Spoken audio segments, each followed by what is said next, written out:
My sister didn't shout. She looked straight at me, calm and confident, and said, "You're too toxic. Get out." The room went quiet. My mom avoided my eyes. My stepdad didn't say a word. So I stood up, picked up my bag, and left without arguing. I didn't defend myself. I didn't beg. I just walked away.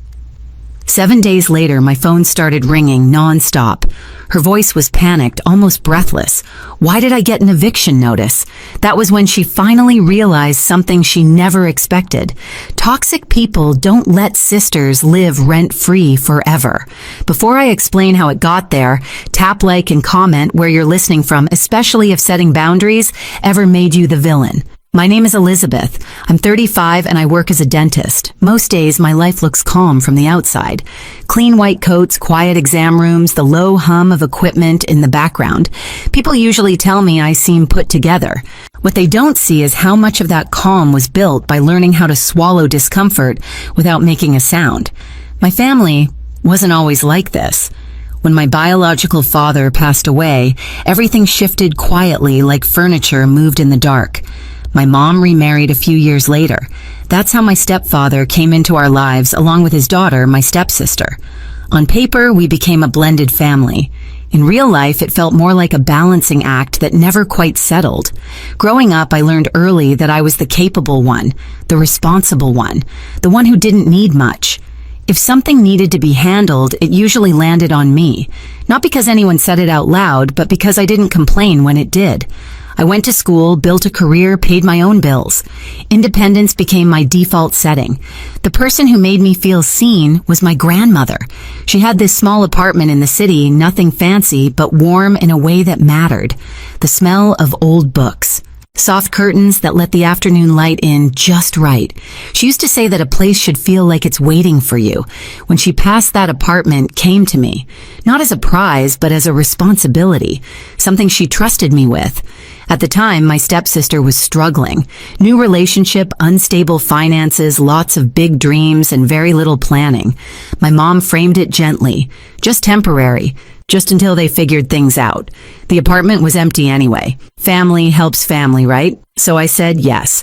At first it felt reasonable. I didn't need the extra income immediately. I was managing my own mortgage, keeping track of my payments, juggling everyday expenses.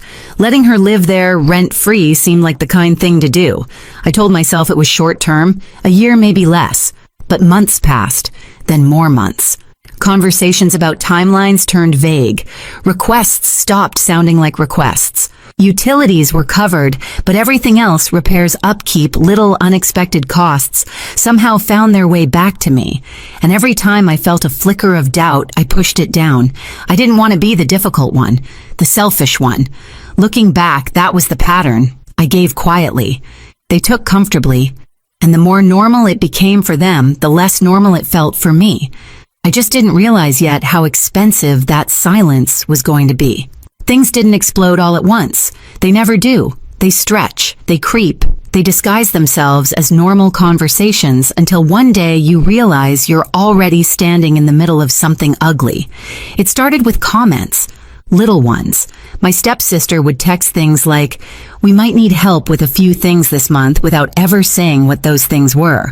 When I asked, she'd reply hours later with a list that sounded more like expectations than requests. Repairs, furniture, a small upgrade she felt the apartment deserved. I noticed she never used words like if or maybe anymore. Then the wedding talk began. At first it was just excitement. Venues she liked, colors she was considering. I listened, nodded, offered neutral responses while I flossed between patients at work or sat in traffic after long days. Then the numbers started floating into the conversation, rounded, casual, like they were weather updates, not financial realities. And every time I hesitated, my mom would smooth it over. "She's just stressed," she'd say. "You know how weddings are." I told myself I was imagining the pressure, that no one was actually expecting me to carry this, until the dinner. My mom invited me over, said it would be nice to all sit together, no agenda, just family. When I walked in, there were extra place settings on the table, people I didn't know, my stepsister's future in-laws. I should have turned around right then. Instead, I smiled and took off my coat. Dinner felt staged. Compliments aimed in my direction. Questions about my work, about how well I was doing. The kind of attention that makes your shoulders tighten because you can feel the ask coming before it arrives. And then it did. My stepsister cleared her throat and launched into the plan.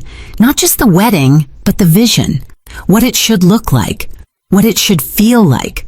What it deserved to be. She talked numbers without blinking.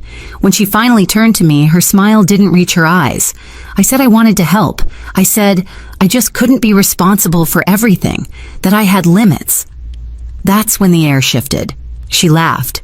Not a joke laugh, a dismissive one. Someone across the table made a comment about how easy it must be for me. My stepfather chimed in, reminding me how much family had supported me over the years. My mom stayed quiet. That silence felt louder than anything else. I tried to explain, calmly, carefully. That's when my stepsister leaned back, crossed her arms, and said it. "You're being toxic." The word landed hard, like it had been waiting for the right moment, like it was meant to shut me down, not start a conversation. And when I looked around the table, no one corrected her. No one defended me.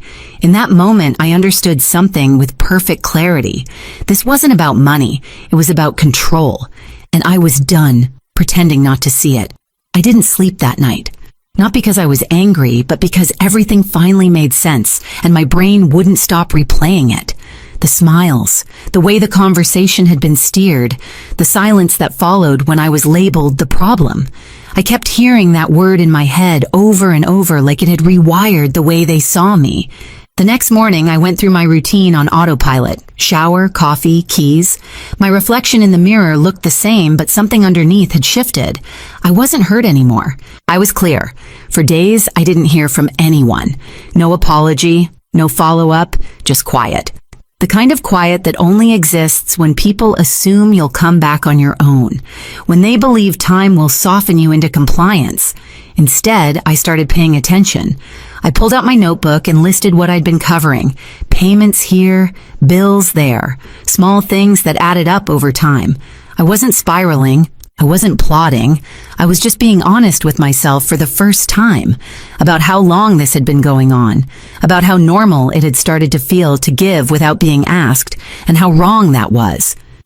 A few days later, I met with a lawyer I'd known casually for years, someone steady, no drama. We sat across from each other in a quiet office in the city, sunlight hitting the edge of his desk. I explained everything without embellishment. The apartment, the lack of any formal agreement, the dinner, the word that ended everything. He listened, then nodded. What he told me was simple, clear.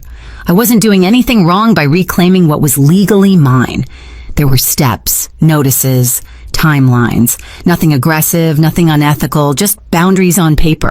That word again, boundaries. I went home and sat in my car for a long time before getting out. The steering wheel was cold under my hands. I thought about my grandmother, about how she'd trusted me with that apartment, about how she always said kindness shouldn't cost you your dignity. That night, I didn't call anyone. I didn't send messages. I didn't announce anything. I followed the process exactly as I was advised. Calmly, quietly. A notice was prepared, professional, neutral, no emotion attached. When I dropped it off at the post office in my neighborhood, it felt strangely ordinary, like mailing a utility payment, like closing a chapter that had been overdue for an ending. I didn't feel victorious. I felt steady. And somewhere in the back of my mind, I knew the silence was about to break. The first call came 3 days later. I was at home, shoes kicked off near the door, reheating leftovers while the city hummed outside my window. My phone buzzed on the counter. Her name lit up the screen. I didn't answer. It buzzed again and again. By the time I picked it up, there were missed calls stacked on top of each other like she'd been dialing without stopping, afraid that if she paused for even a second, the ground under her feet would give out completely. When I finally answered, she didn't say hello. Why did I get an eviction notice? Her voice wasn't sharp anymore. No confidence, no attitude. Just panic, thin and exposed. I could hear someone else in the background talking fast, asking questions. Probably my mom. Maybe my stepfather. Suddenly, I wasn't invisible anymore. I leaned against the kitchen counter and let the silence stretch. "You can't be serious," she went on, her words tumbling over each other. "This has to be some kind of mistake. Mom said you'd calm down. She said you were just emotional." Emotional. That word again. Another attempt to shrink me. "There's no mistake," I said evenly. My voice sounded steady even to me. "You were told the arrangement was temporary. It ended." Her breathing changed. "Faster now. You didn't even warn us," she snapped. "You just did this behind our backs." I almost laughed. Almost. I thought about the dinner table, the way they'd looked at me while waiting for an answer, the way no one had warned me before deciding what I was supposed to give. "I didn't do it behind your back," I said. "I did it without an argument." That seemed to hit harder than yelling would have. The calls didn't stop after that. Messages came in waves. Confusion turned into anger, anger into bargaining. She offered timelines, promises, excuses. At one point, my mom got on the line, her voice tight with forced calm. "This is getting out of hand," she said. "We're family. We can talk this through." I asked her one question. Was I family at that dinner? She didn't answer. That silence told me everything. 2 days later, they showed up at my place. I looked through the peephole before opening the door. My stepsister stood closest, arms crossed, jaw tight. My mom hovered behind her eyes, already glossy. My stepfather stared past them both like he didn't want to be there but didn't know how to step away. I didn't invite them in. My stepsister spoke first. "You embarrassed us," she said. "Do you have any idea how this looks?" I studied her face. The familiar one I'd made excuses for years ago, and suddenly I saw it clearly. This wasn't fear of losing a home. This was fear of losing access. "You told me to get out," I said quietly. "So I did." "That's not what I meant," she snapped. I was upset. "You were comfortable," I replied. "There's a difference." My mom stepped forward. "Honey?" She didn't mean it like that. You know how she is. We all say things we regret. I nodded. And we all live with the consequences of what we say. My stepfather cleared his throat. "Let's be practical," he said. "You don't need the apartment. You're doing fine. Why make this harder than it has to be?" That sentence landed heavier than all the others, because it finally said the quiet part out loud. I looked at him and felt something in me settle completely. "This isn't about need," I said. "It's about ownership and respect." My stepsister scoffed. "So what, you're punishing us now?" I shook my head.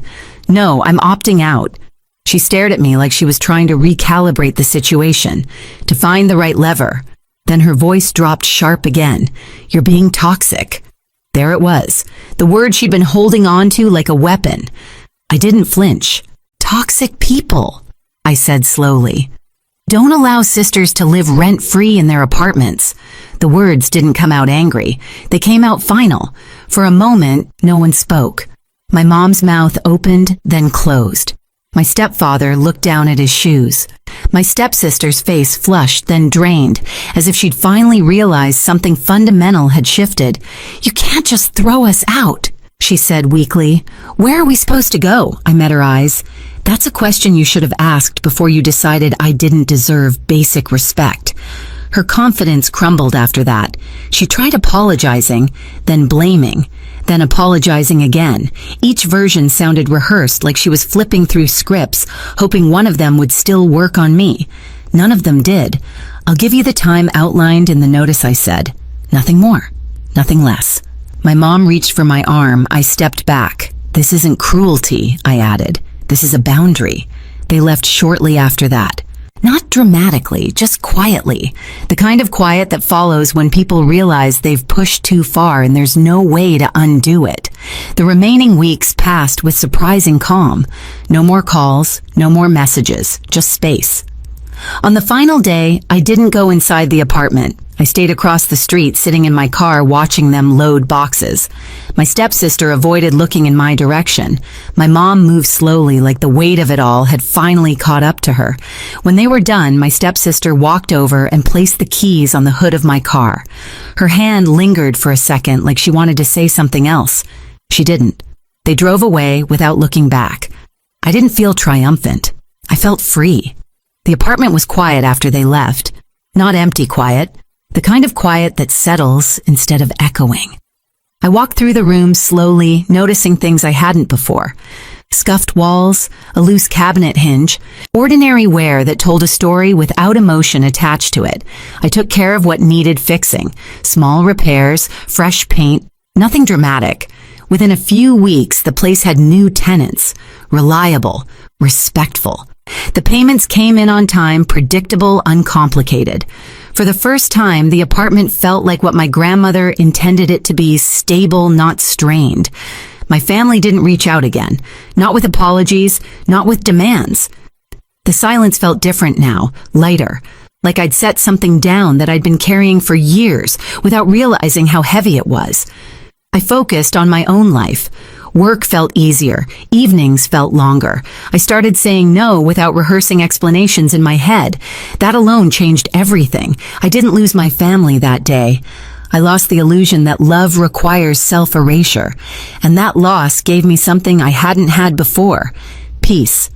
For a long time, I carried the word toxic like a scar. Every time I replayed that dinner in my head, I wondered if I'd been too cold, too firm, too unwilling to sacrifice one more piece of myself.